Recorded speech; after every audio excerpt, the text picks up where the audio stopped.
Oh, howdy all, grab yourselves a beer, it is time for some Path of Exile discussion. Today, what I want to talk about is medium cluster jewels, and specifically the Herald cluster jewels. These can be extraordinarily valuable if they're rolled well. The reason for that is that many of you have probably heard of the absolutely broken Herald stacking builds that are basically trivializing the entirety of the game. And the reason that they're so good is a combination of three particular cluster jewel nodes that can be found. The first one is the most powerful, and that is Endbringer. Endbringer gives you 25% increased damage for each Herald affecting you. This gives you 125% increased damage on the Herald stacking builds. 125% increased damage is absolutely staggering. People go out of their way to take clusters on the passive tree that only give 50%. This is giving you 125% as one node on a cluster jewel. Second most powerful is Purposeful Harbinger, and this is close in power to Endbringer. This one gives you 50% increased aura buffs from skills as long as you have all 5 heralds on you. You'll notice I'm wording that quite differently to how the game does. That's because in theory you can actually use fewer than 5 heralds, but you're going to be stacking heralds because that's the whole purpose of the build. Generally speaking, these builds want to stack as many Endbringers and Purposeful Harbingers together as possible. However, there is also a very important support node, Heraldry. Heraldry gives you 10% reduced mana reservation of Herald skills. I had a whole rant about how mana reservation reduction is actually the most broken part of this build. Some people agree with me, some people don't. That's fine, but Heraldry is a very important part of the overall puzzle. Heraldry frees up your mana so that Purposeful Harbinger can pump up the power of more auras than it otherwise could. This then allows you to get maximum value out of Endbringer because your Endbringers and your Purposeful Harbingers combine to give you a tremendous amount of damage. However, something you might notice, if you're familiar with how weighting works in Path of Exile, you'll notice that these are fairly low weighted mods. On all of the cluster jewels, the weight, which is a measure of the probability of rolling mods, of the nodes that are linked to cluster jewel specific notables, they always add up to 10,000. And so you'll see here that you're only 3.57% for any given prefix or suffix that is a notable to be Purposeful Harbinger, 3.57% for Heraldry, and you're not even guaranteed to get 2 of them. Additionally, they're all prefixes, and we're only able to get 2 of the 3 of them. So what our goal is here is to roll a medium cluster jewel and get any 2 of Purposeful Harbinger, Heraldry, and Endbringer. Now, all of these will be desirable to a player that is playing this broken build. What we're going to do in order to do this, there are 2 strategies we can take. And I'm going to be talking about using fossils. You can do this with alt regal crafting, and that is certainly very viable. That's just a different video to this one. So, what you're looking to do is roll as many as possible of Purposeful Harbinger, Heraldry, and Endbringer. Notice that they have tags on them. There is the mana tag on Heraldry, which means that if you use a Lucent fossil, you are 10 times as likely to roll Heraldry as you would otherwise be. And there is the aura tag on both Heraldry and Purposeful Harbinger. This means that if you use a bound fossil, you are 10 times as likely to roll these as you would otherwise be. So what this means is the weighting jumps up to 3,570 instead of 357, making you more likely to be successful when you try to roll multiples of these at once. Additionally, you will notice that Agent of Destruction is a fairly undesirable mod. In fact, it's completely undesirable because it competes with both Purposeful Harbinger and Heraldry. And it has a very high weighting. At 2,857, that is 8 times the weighting of Purposeful Harbinger or Heraldry. Wouldn't it be great if we could make that disappear? Well, because it's an elemental mod, we can. And we can do that by using a corroded fossil. So at this point, let's jump over into the game client. And the first option that I think a lot of people think of is to use just bound fossils on their own.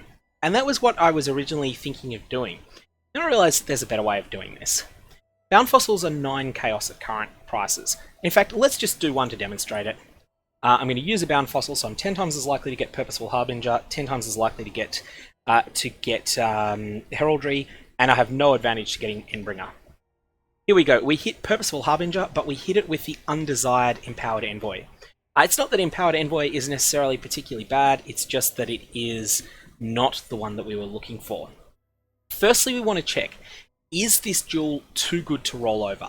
Is it so good that the only appropriate thing to do is to purchase a new base and start again? And the answer there is no.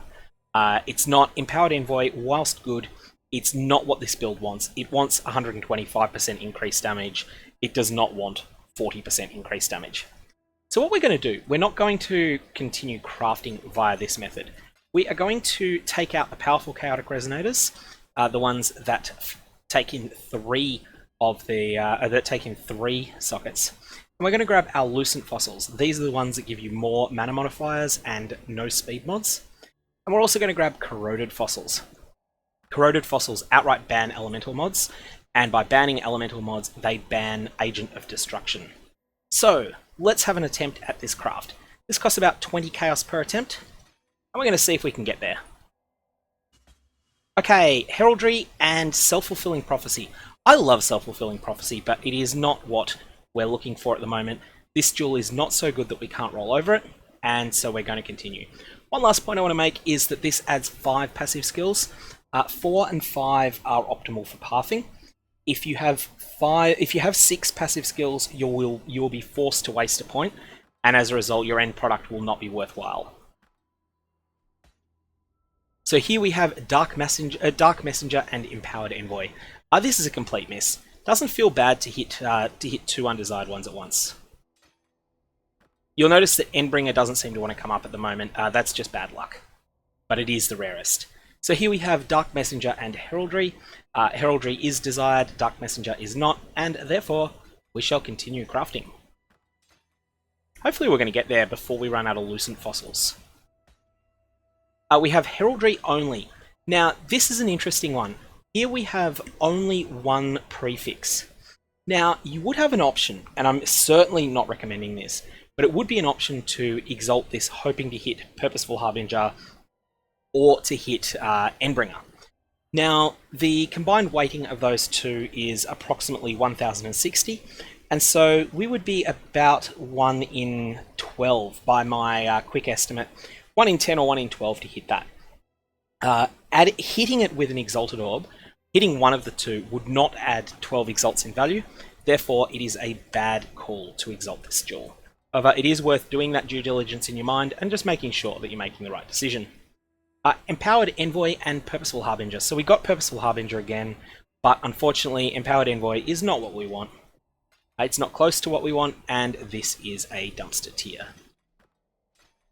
Well, not a dumpster tier, but it's not good enough to merit an expensive base. Okay, so here we have Dark Messenger and Purposeful Harbinger again. Unfortunately, that's not good enough, so let's keep trying. This is a numbers game. Heraldry and Purposeful Harbinger, that's exactly what we want. Just as I was saying, it's a numbers game, we'll get there eventually. We get there. Now, at this point, we already have a 4th mod on this item, and I'm reasonably happy with it. So you see we've got the Jewel Socket, which is desired. We've got a 4th mod, which is serviceable. It's not particularly great, but it will do. This is a really strong jewel, and it's something that will sell. So at this point, I'm going to do a quick bit of market research and see what they're worth. And a little bit of market research indicates that the cheaper jewels of this caliber are selling for 2 to 2.4 Exalted Orbs at the moment, and that there is potential for them to be worth a bit more. However, I think it's time to have a little bit of fun. It's late in the league, so let's shoot for the moon and corrupt this. When you're corrupting a jewel at the moment, the bad outcome is that you re-roll it as a rare, or that it turns into a Vaal only jewel. That's disappointing if that happens. That just destroys it. There's no value left.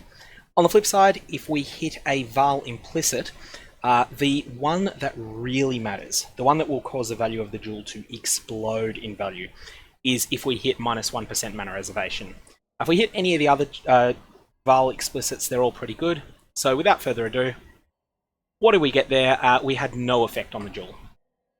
So that's fine. That's still a very solid little jewel that's been crafted there, and something that should sell to someone for a couple of exalts. and hopefully this has been useful to you if you're playing that broken build. Anyways, I'm going to leave it there. I hope you have a good one.